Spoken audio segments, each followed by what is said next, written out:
வணக்கம். நான் ஷெரீப் பாபு, உங்க ஷெரீப் டெக்.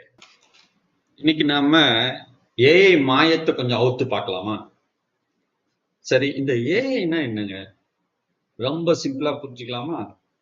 நம்ம மனுஷங்க எப்படி யோசிச்சு கத்துக்கிறோமோ அதே மாதிரி கம்ப்யூட்டருக்கு யோசிக்கவும் கத்துக்கவும் நம்ம கத்துக் கொடுக்கிற அறிவு தான் இந்த செயற்கை நுண்ணறிவு. புரியுதுங்களா? இதுல நிறைய டேட்டா, அதாவது தகவல்களை வச்சுக்கிட்டு அதுல இருக்கிற பொதுவான விஷயங்களை, பொதுவான அம்சங்களை, பேட்டர்ன்ஸ் சொல்லுவாங்க இங்கிலீஷ்ல, கண்டுபிடிச்சு அது மூலமா புதுசா கத்துக்கிட்டு மிஷினே முடிவிடும். ஒரு சின்ன குழந்தைக்கு நிறைய யானை படத்தை காட்டி இது யானைன்னு சொல்லி கொடுக்குறோம்னு வச்சுக்கோங்க. அதுக்கப்புறம் அது நிஜமா யானையை பார்த்தா கண்டுபிடிச்சிடும் இல்லையா? கண்டுபிடிக்கலாம். சில நேரம் அதுக்கு கொஞ்சம் டைம் எடுக்கலாம்.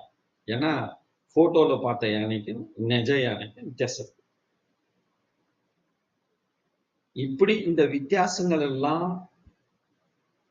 தெரிஞ்சு தெளிவாகிறது தான் செயற்கை நுண்ணறிவு. உங்க போன்லயே ஏஐ இருக்குன்னு நீங்க எப்பயாவது யோசிச்சிருக்கீங்களா? உங்க போன்ல இருக்கிற கூகுள் மேப் உங்களுக்கு வழிகாட்டுது இல்ல, அது ஒரு ஏஐ தான். நீங்க எடுக்கிற போட்டோவை அழகா மாத்துறது ஒரு ஏஐ. உங்களுக்கு பிடிச்ச பாட்டை போடுறது ஏஐ. எப்படி பாட்டை போடுது? நீங்க அமேசான்ல வந்து நீங்க அலெக்சா இந்த பாட்டை போடு அப்படின்னா அந்த பாட்டை போடுது. அதே மாதிரியே நீங்க யூடியூப்ல பாட்டு கேட்டுட்டு இருக்கீங்க, உங்களுக்கு பிடிச்ச பாட்டே அடுத்த பாட்டு வரும். அது எப்படின்னு யோசிச்சிருக்கீங்களா? அதுவும் ஏஐ தான். இப்போ இந்த ஏஐ எப்படி வேலை செய்யுதுன்னு பார்க்கலாமா? நம்ம நிறைய கம்ப்யூட்டர் என்னங்க, கம்ப்யூட்டர் ஒரு ஜடம், அதுக்கு எதுவும் தெரியாது. நாம சொல்லி கொடுக்கறது தான் அது செய்யும். இந்த வேலையை இப்படி செய்யணும் அப்படின்னு சொல்லி கொடுத்தா அந்த வேலையை அப்படியே மட்டும்தான் செய்யும்.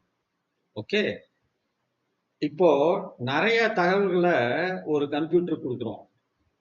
அது அந்த தகவல்கள் எல்லாம் ஆராய்ச்சி பண்ணி அதுல இருக்கிற பொதுவான விஷயங்கள், அம்சங்கள்னு வச்சுக்கலாம், பேட்டர்ன்ஸ், நம்ம ஏற்கனவே சொன்னோம் பேட்டர்ன்ஸ், அதை கண்டுபிடிக்கணும்.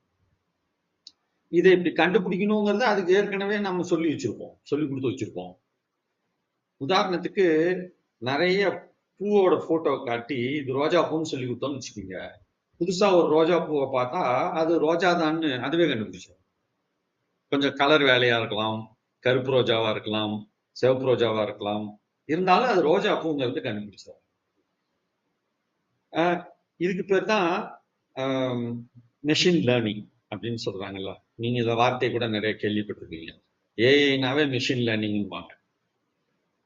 அதுதான் மெஷினே தானா கத்துக்குது இல்ல, அதை கத்துக்க வைக்கிறோம் இல்ல, அதுதான் மெஷின் லேர்னிங். சரி, இந்த பேட்டர்ன்ஸை கண்டுபிடிக்கிறதுக்கு நாம கம்ப்யூட்டருக்கு சில வழிமுறைகள் சொல்லி கொடுப்போம். இத அல்காரிதம்னு சொல்லுவாங்க இங்கிலீஷ்ல. வழிமுறைனா அது அல்காரிதம்னா ஏதோ பெரிய இது அப்படிங்கிற மாதிரி நம்ம நினைச்சிட்டு இருந்திருப்போம். அல்காரிதம்ங்கிறது ஒண்ணும் இல்லை, ஒரு வழிமுறை. சரி, நீங்க இப்ப இந்த ரெண்டு வார்த்தையை நம்ம கொஞ்சம் தெளிவா புரிஞ்சுக்கலாமா?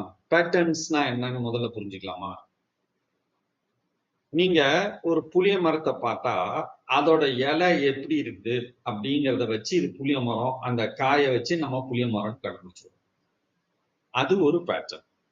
ஒரு வரிக்குதிரையை பார்த்தா அதுல உடம்புல இருக்கிற அந்த கோடுகளை வச்சு வரிக்குதிரைன்னு கண்டுபிடிச்சிருவோம். புலிக்கும் தான் கோடு இருக்குது.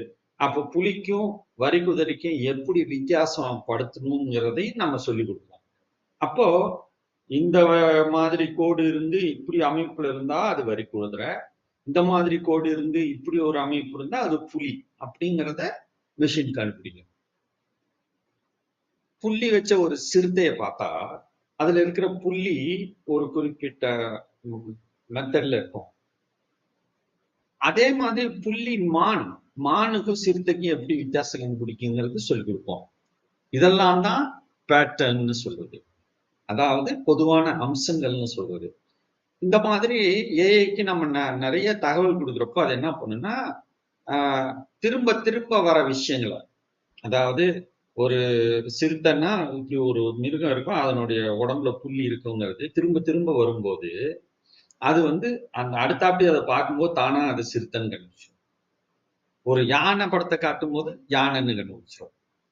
யானைன்னா பெரிய தும்பிக்கை இருக்கும், பெரிய காது இருக்கும், சில இதுக்கு தந்தம் இருக்கும், இப்படியெல்லாம் நம்ம சொல்லி தருவோம்ல. அதுதான் பேட்டர்ன், பொது அம்சம். சரி, இப்போ அல்காரிதம்னா என்னன்னு பார்ப்போமா? அல்காரிதம்னா நம்ம சிம்பிளா ஒரு உதாரணத்தை வச்சு அல்காரிதத்தை புரிஞ்சுக்கலாமா? இப்போ டீ போடுறோம். டீ போடுறதுக்கு என்ன பண்ணுவோம்? முதல்ல தண்ணியை கொதிக்க வைக்கணும். அப்புறம் அதுல டீ தூள் போடணும். ஒரு சிலர் சர்க்கரை முன்னே போடுவாங்க அல்லது அப்புறம் போடுவாங்க. அப்புறம் கொஞ்சம் பால் சேர்த்தணும். பால் சேர்த்தும் போது சர்க்கரை சேர்த்தலாம். ஒரு சிலர் கொஞ்சம் அதுல இஞ்சி டீனா இஞ்சி தட்டி போடுவாங்க, ஏலக்காய் டீனா ஏலக்காய் தட்டி போடுவாங்க, மசாலா டீனா மசாலா தட்டி போடுவாங்க இல்லையா? இப்போ அத கொதிச்சதும் ஒரு கொதி 2 கொதி கொதிச்சதும் அதை நீங்க ஃபில்டர் பண்ணீங்கன்னா டீ ரெடி. கரெக்டா? இந்த ஸ்டெப்ஸ் இருக்குல்ல, இந்த வழி இருக்குல்ல, இததான் அல்காரிதம் சொல்றது. ஒண்ணும் இல்லைங்க அல்காரிதம் வருது. டீ போடுற அல்காரிதம் இதுதான். இது மாதிரி கம்ப்யூட்டருக்கு அதை எப்படி வந்து இதை கத்துக்கணுங்கிற சொல்ற வழிமுறை இருக்குதுல்ல, அதுதான் அல்காரிதம்.